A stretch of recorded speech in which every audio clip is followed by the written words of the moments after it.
Bad boys, what you want, what you want, what you gonna do when Chevy John don't come for you?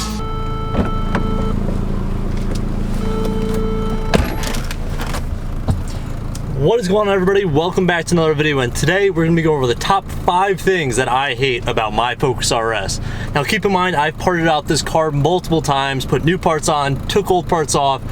I think I have a pretty good idea on what Ford could have done to improve this car, to make it a better daily driver, better track car, and better overall experience for you guys at home. So if you guys are considering buying a Focus RS, or if you have one already, this video is going to show you exactly what you need to do to make your Focus RS the best daily driver it can be. So stick around, stay tuned, subscribe if you haven't already. Let's get into the rest of the video.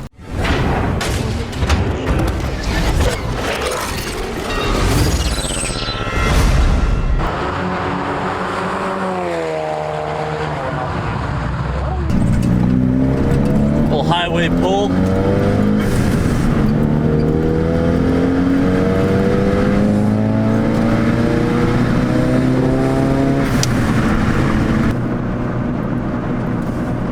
So there's 5 things we're going to talk about here today. One of them is pretty obvious, and we'll get one right out of the way first. I can't stand the damn head gasket jokes. Every day you get somebody asking you if your head gasket is blown up yet, and it's getting really annoying. It's going on 3 years now. That's so funny. The last time I heard that, I laughed so hard I fell off my dinosaur. But it's gonna be a part of owning an RS. You guys are gonna hear it every single day. There's no way around it. Now, if we're talking about real problems when it comes to driving a Focus RS, I think number 1 is really the turning radius of this car. When you go to do a 3-point turn, it is virtually impossible. It turns into like a 9-point turn, and again, it's embarrassing no matter where you go, especially if you're at like Cafe and Octane, right? Or if you're at a car show, track event, and you need to kind of turn around. You're stuck there wiggling the fucking shifter for hours trying to get the car to turn around. I'll put a little clip in on what that looks like, but it is definitely extremely frustrating when you're going to anywhere in public. So just plan to get where you're going the first time, don't turn around, and you guys should be all set. If we're talking about the second thing that I think Ford could have really done a little bit better on is tuning the suspension. The suspension, obviously you have a regular driving mode, and then you have a track/sport mode. I think what most people talk about when they talk about the track and sport mode is that it is way too harsh. When I say too harsh, I'm gonna click it on here, and we're on in track mode, and it is fucking just like bouncy as all fucking hell. You can barely control the car, even on track. You really need a absolutely smooth surface to get the most out of it. That's really something that I know if Ford, there's options out there. You can go with actually a DSC controller that'll help you fine-tune that electronic suspension to make it a little bit more dailyable, a little bit more livable, and give you the response that you need. It's cool that they put this adaptive suspension in, but if it doesn't work, it doesn't work. So why would you even include it in the first place? So that's something you can solve. What I actually did to kind of solve that, I went with some Fortune 500 coilovers, Fortune 510s to be specific. It's one of their top line coilovers, and it changed the whole driving experience. I recommend that to anybody who's looking to get a coilover system, but if I'm being honest, any coilover you go with will be better than stock. I think what most people are worried about when they go with these aftermarket coilovers is, I'm gonna have all these check engine lights, I'm not gonna be able to use my drive modes and all this other stuff, and the truth of the matter is, you can still use your drive modes. There's a very specific sequence that you need to do to make sure that you don't have any issues, but it's a relatively simple fix, and the amount of times that you're using track, it's really not an inconvenience at all. I'll show you guys in the video on how to get around it right here.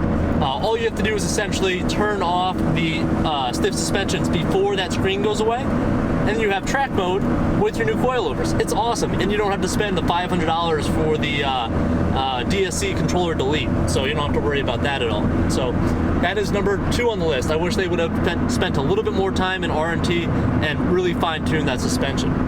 Third thing I'm going to bring up is actually the shifter. And as most of you guys know, we installed a CAE shifter that is extremely short, and before that I actually installed a JBR short shift arm. And that short shift arm was fantastic. That was a great solution. I think it was like $100, and it really changed the feel of the car. Beforehand, when you buy this, it feels like you're rowing a boat. It feels like you're going from gear to gear, and it's way too long, way too hard to kind of move around. And again, I found it a lot better putting on a short shift arm, and then the CA shifter changed the whole feel of the car. So this shifter is extremely notchy. This is basically as far as you can go as far as stiff, notchy, short shifters. So a JBR or a Mountune arm or a Boomba arm, anything like that for $100 is a great mod to fix your shifting, and it's really going to change the driving experience of the car, right? It's something you touch every day, something you interact with every day, and you really want that to feel, I don't know, awesome. So that's number 3 on my list. I think Ford could have done a little bit better of a job, shortened that arm a little bit. Compared to an ST, it's actually a little bit shorter, and it's actually a little bit more engaging, so that's always a plus, but there's improvements to be made. You can actually upgrade your bushings on your shifter as well to make that a little bit more responsive. So that is number 3 on our list for mods that you could have done that really kind of help push the car to the next level. Now the 4th thing here on this list is actually going to be the seats. Now the seats are actually pretty comfortable for somebody that's my size. I actually really like these seats, the stock seats. For a while, and for track days, we actually put in OMP WCR seats. So these are full racing buckets. I'll show a little clip of what they look like here. And you sit a ton lower in the car. You basically feel like you're sitting on the ground, which is awesome, because that's what you should feel in a race car. You should feel a part of the car, and being closer to the ground, more planted, more bucketed in, you feel a lot more confident driving around. On a racetrack, it's extremely important because in these, like, even though the bolsters are pretty nice, you still have the ability to move around a little bit. And I noticed that was one of the biggest drawbacks when I brought these stock seats on track, is I was moving around way more than I wanted to. So by installing the buckets, more planted, more low to the ground, it was way more confidence inspiring. So definitely recommend that to anybody who's looking here.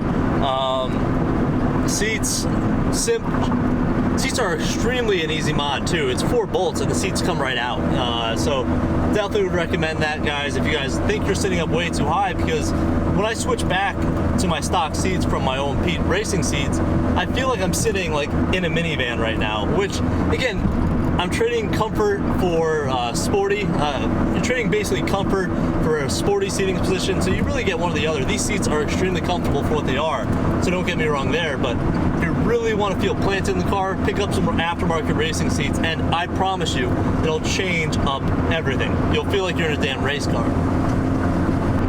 So one of the last things on my list, it's really not a complaint, but it's something that I think Ford could have pushed a little bit better, and it's really the stock exhaust sound and stock intake sound. Now, I have upgraded both. I have a Mishimoto intake and a Borla Atak exhaust, and that has changed the whole feel and vibe of the car. The car sounds mean for a 4-cylinder, that is, and the induction noises, it's just intoxicating. It's something that every single time that I get on the road and want to go to drive this car, I can't help but put my foot to the floor so I can hear both the induction and the exhaust. So if I was to look at first mods to do to the car, that's one of them as well, an exhaust and intake. Again, you're not going to get a whole bunch of horsepower out of this, but there's the bumpy road right there. You're not going to get a whole bunch of horsepower, but it's going to sound a lot better. You're going to enjoy driving it a bit better.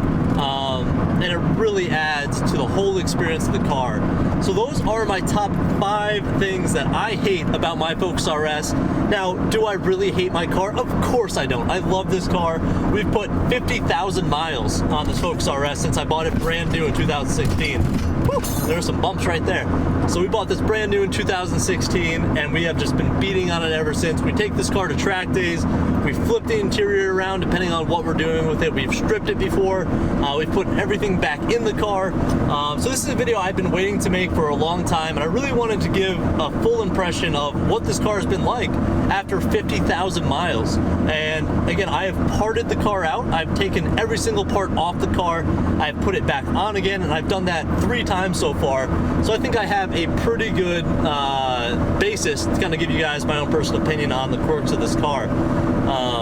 So again, hopefully you guys enjoyed this video. If you did, please remember to like, comment, and subscribe. And I'll see you guys in the next one. Peace out.